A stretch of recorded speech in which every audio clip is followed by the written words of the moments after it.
नमस्कार प्रेक्षकांनो, तुमचं स्वागत आहे आपल्या चॅनलमध्ये. फायनली आपले जीवा, नंदिनी एकत्र आले. नंदिनीने ॲक्सेप्ट केलंय जीवाचं प्रेम. चला तर बघूया. जीवाने त्याला ॲलर्जी असूनही नंदिनीसाठी म्हणून प्रॉन्स खाल्ले. त्यामुळे नंदिनीला जीवाची खूपच काळजी वाटत असते आणि जीवाला नंतर लगेचच प्रॉन्स खाल्ल्यामुळे खूपच त्रास व्हायला लागतो. तो खाली लोळायला लागतो. नंदिनीला त्याला असं बघून खूपच त्रास होत असतो. तिला खूपच रडायला येत असतं. ती जीवाला म्हणते, "तुम्हाला ॲलर्जी असूनही का खाल्लेत तुम्ही प्रॉन्स?" ती जीवाजवळच बसून त्याला आधार देत असते. तेवढ्यातच सिक्युरिटी येतो, म्हणतो, "कोणतीच रिक्षा थांबत नाही. हे आता कसं नेणार तुम्ही जीवाला हॉस्पिटलमध्ये?" ते नंदिनी खूपच टेन्शनमध्ये येते. पण विचार करते आणि तेवढ्यात तिला समोर जीवाची रिक्षा दिसते.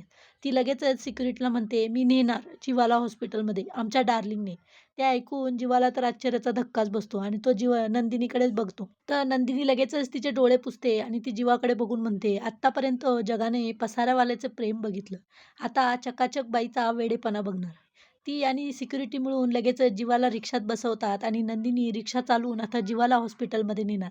फायनली आता जीवा नंदिनीची गाडी तर रुळावर येताना दिसतीये. आता आपली पार्थ काव्याची गाडी कधी रुळावर येते हे बघण्यास खरंच इंटरेस्टिंग असेल. असेच व्हिडिओ बघण्यासाठी प्लीज आपल्या व्हिडिओला लाईक करा आणि चॅनलला सबस्क्राईब करा.